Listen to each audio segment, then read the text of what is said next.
Assalamu alaikum, my friends. So I think today may be the big day. I think that today I should get done with enough work that maybe before this day is out, it'll be time to string his beads and make his head cloth and his wrap and his bracelets and things. I'm hoping. Getting started much later in the day today than I normally do because I had to go and do a doctor's appointment because I'm an old man. But I'm going to get my tools and we're going to get started. All right, so I will be using a combination of a flexible shaft machine and oscillating unit to do the sanding to the majority. I've got some shaping that needs to happen here where his shin connects to his foot, and I need to take care of his ears, carve the shape of his ears out, as well as getting a little bit of work done on the insides of his arms just to smooth them out. So with that preparatory work done, then, so with the toes carved, the fingers taken care of, the ears carved, and the little bit of roughness smoothed out, that's when I'll then be moving in and doing the sanding. So I need to do that work first, but we're pretty close. I think there's a realistic chance that we'll get to painting his eyes and getting his jewelry on him and getting him dressed today, so we'll see what happens. I also need to carve the opening where the mirror will go.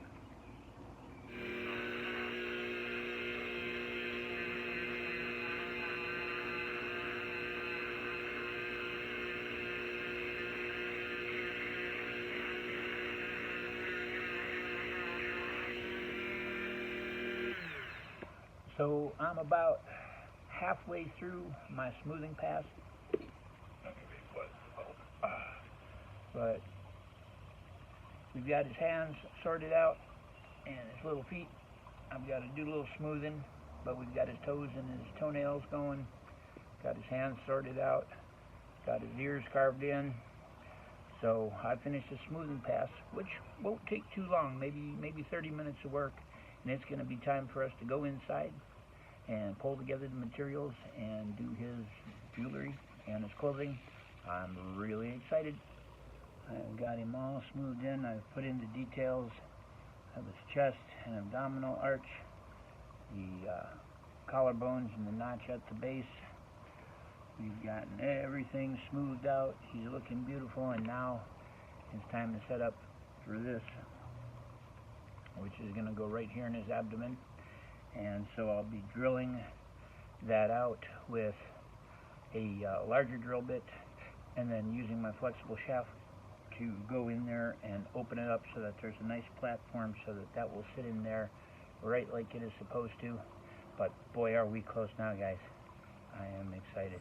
All right, we have got the mirror settled in and all the other work done. It is time to do his beads and his jewelry. The first thing I'm going to have to do is take some copper wire and twist it up using the drill to make a thicker copper cable. So that's the next step that I'm going to have to do. I'll be back when that's done. So I have 2 strands of 24 gauge copper wire in the drill, and it goes in, and it actually goes all the way to the far wall over by where you can see the tools on the pegboard on the wall.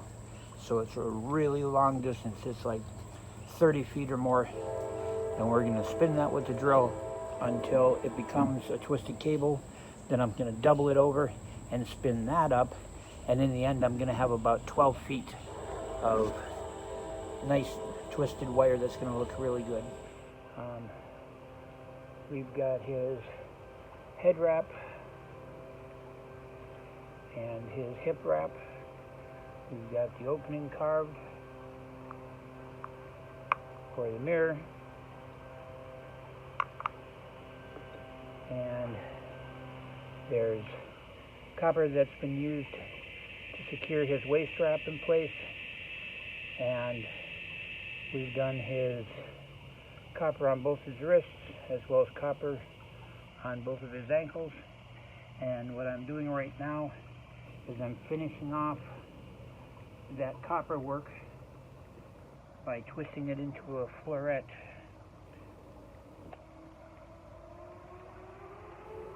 Cut the ends off nice and even.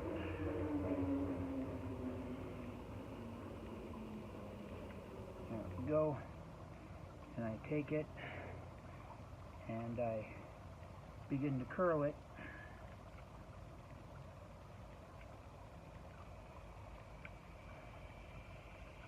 So it's in a good loop.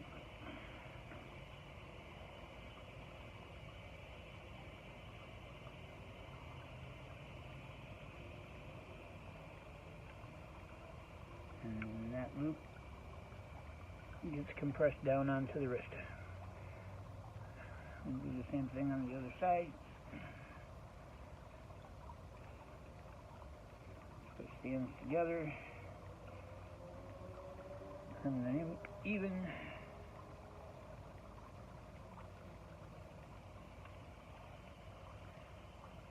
And begin curling it.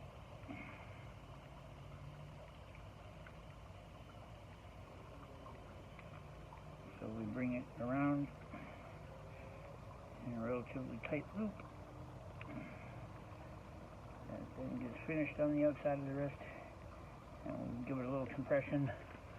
And there we go, our little floret. Now, I'm not going to go too much into detail about why we do that little floret, but I'll give you enough details so you at least have some idea what's going on. Kikongo, especially Old Kikongo as it was spoken in the 1800s, was a very specific language. You said pretty much exactly what you meant to say. And so, as a result of it being such a specific language, the Kikongo were very fond of puns, of, you know, words that sounded like other words. So, Tona and Matona were considered to be similar enough to be puns. One means mushrooms, the other means to miss someone very badly. Okay, so you use mushrooms to represent missing someone very badly, an ancestor who's passed. And the words that describe this floret have a pun, and I'm not going to tell you what that pun is because, as I said, I'm not going to get too detailed on it, but it's why instead of just, you know, finishing it off and twisting the ends around to the inside where they wouldn't be seen or something like that, we make this little floret.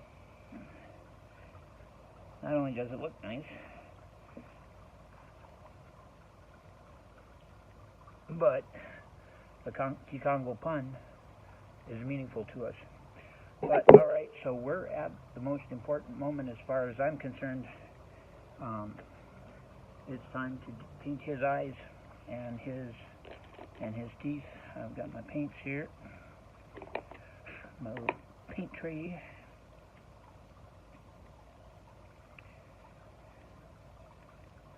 Brand new set.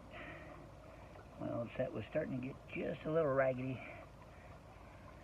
so I picked up a new set since I figured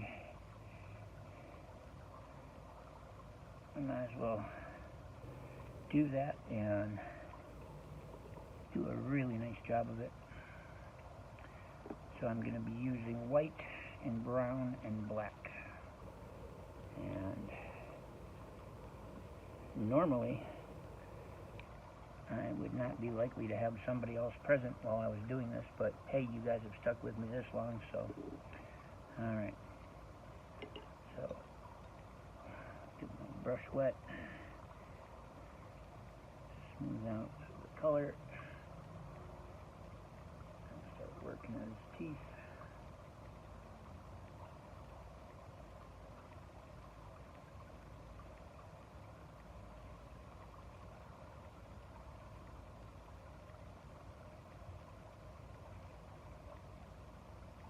any of the extra. We'll just, you know, if it gets on his lips or anything, we'll just wipe that off. There we go. Now we're going to do the eyes.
Doing 2 light coats so that it gives us nice coverage, but we don't end up with tons of paint gunk in there.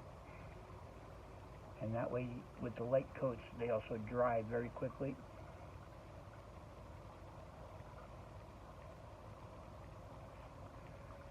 Clean the brush.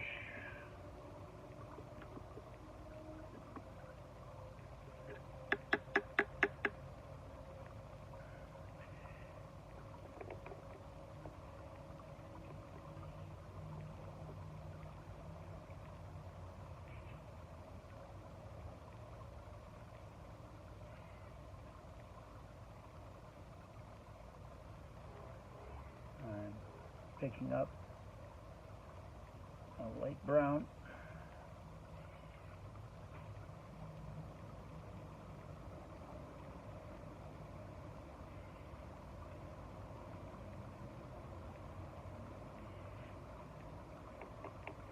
Doing some happy little clouds.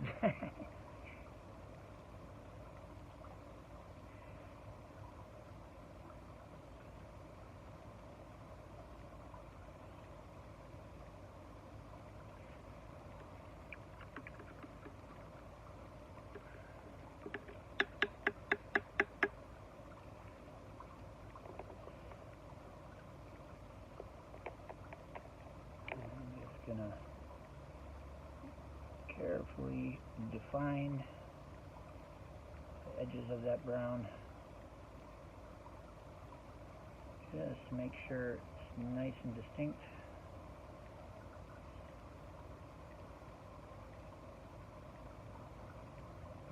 And we also want to do our second coat now on the teeth, because the first one, oh hello young fella, go on your way, thank you.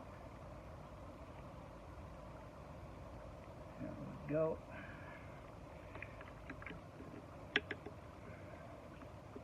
Clean the brush and move to a smaller brush here.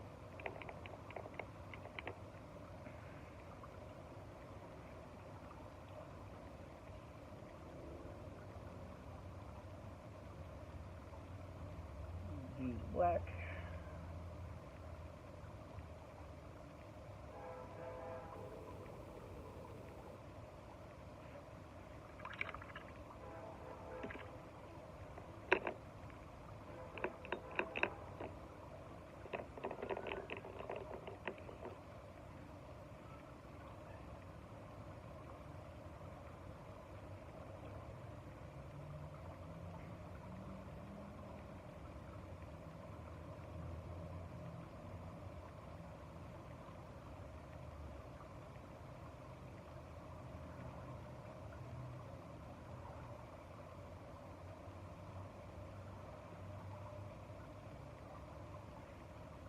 And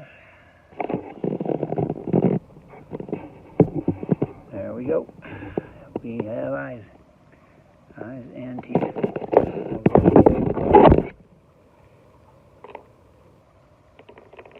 Take a little of the brown, a touch of the black. thin it down real thin and just run it in here where the separation of the teeth are, just because that'll give us some distinction there.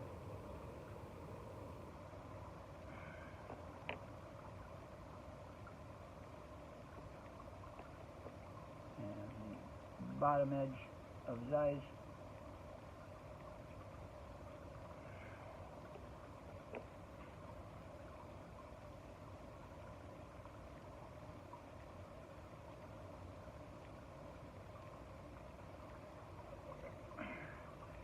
And there we go.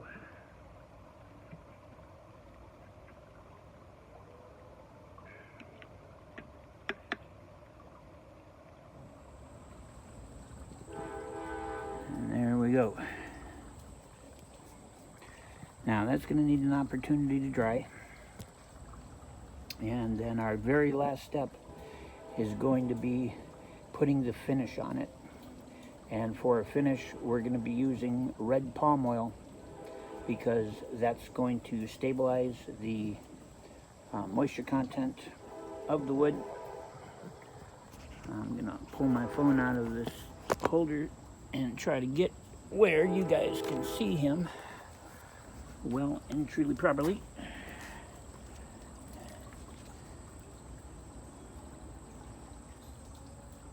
There we go. So, I'm going to stop the recording, and I am going to let his eyes and teeth dry, and then together we're going to feed him. First step is to give him a layer of palm oil, which will not only give energy to the piece, but also will stabilize the moisture content, so that if it makes its way to someone else, it doesn't, have a big moisture change along the way and end up developing cracks.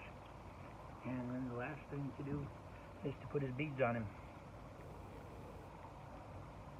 So,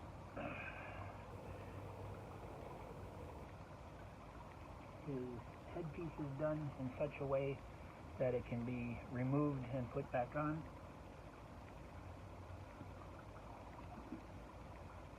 Palm oil here.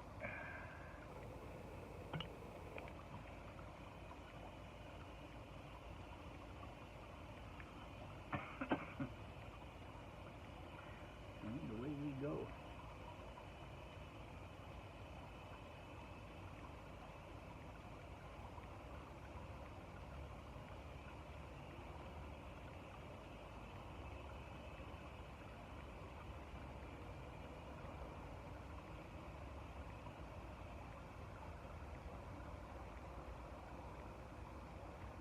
Wiriakuye bo bo bo bo,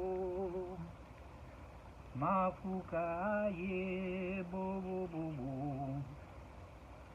wiriakuye bo bo bo bo, mango boaye bo bo bo bo, wiria wiri alamana wiria, wiria dingi dingi alamana dingia.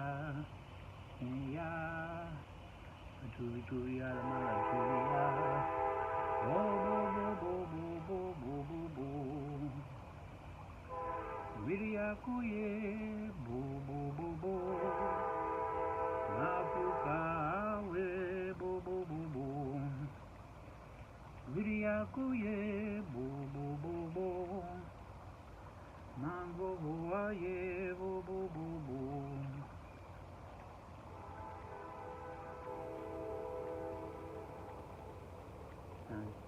The reason we had to paint his eyes first is because if we were to try to get the palm oil above his eyelids, we would then end up getting the palm oil in his eye sockets and the paint wouldn't stick.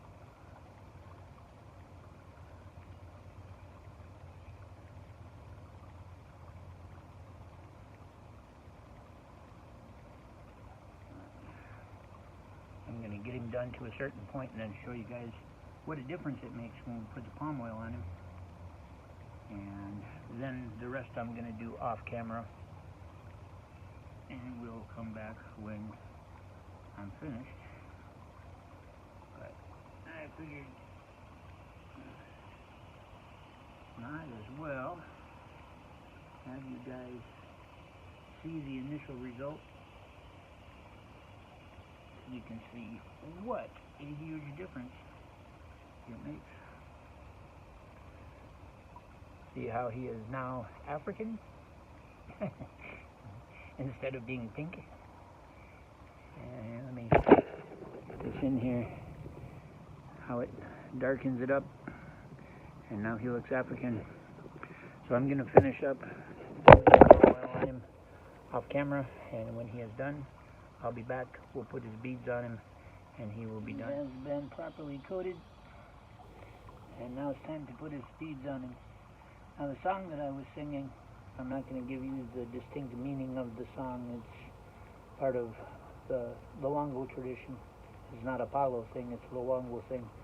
But what I was basically doing was telling this spirit, the spirit that lives inside this wood, when a person activates this and makes it into a proper NKISI and nkondi, they'll put a spirit in it.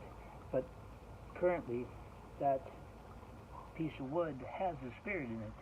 It's the spirit that occupies the piece of wood, and in the process of doing this work, that spirit that lives in that piece of wood, that's its spiritual double, has woken up. Because before, it was not self-aware, it was not worldly aware. But in the process, I sang that song to wake that spirit up, so that the spirit that lives in the wood itself is now awake. And I told that spirit that this food was like rain from heaven, that I'm a mafuka, someone who helps the kings and priests, that I'm a mangovo, someone who watches the door. And that way the spirit will be strong, and when the person does the work to activate this NKISI and nkondi and put another spirit in it, that'll be the spirit of the NKISI and nkondi, the spirit that lives in the wood now will act as a body for that spirit to enter. But I probably said too much, so I'm going to stop there. But it's time to put his beads on him. What we've got is we have a cowrie shell and then an eye bead, which has multiple eyes on it, which is used to ward off the evil eye, just like the copper jewelry is used to ward off witchcraft. So we're going to get this tied on him.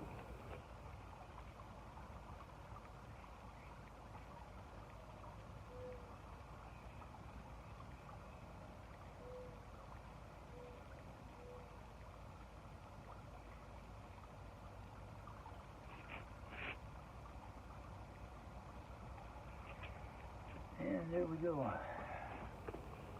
Oh.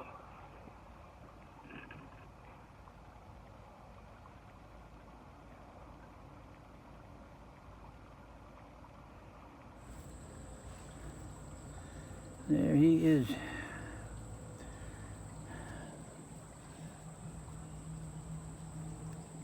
And if you were to ask me what his name was, I would tell you that his name is Nunja, as in Nunja Damn Business. But I am very, very pleased. It was a lot of work.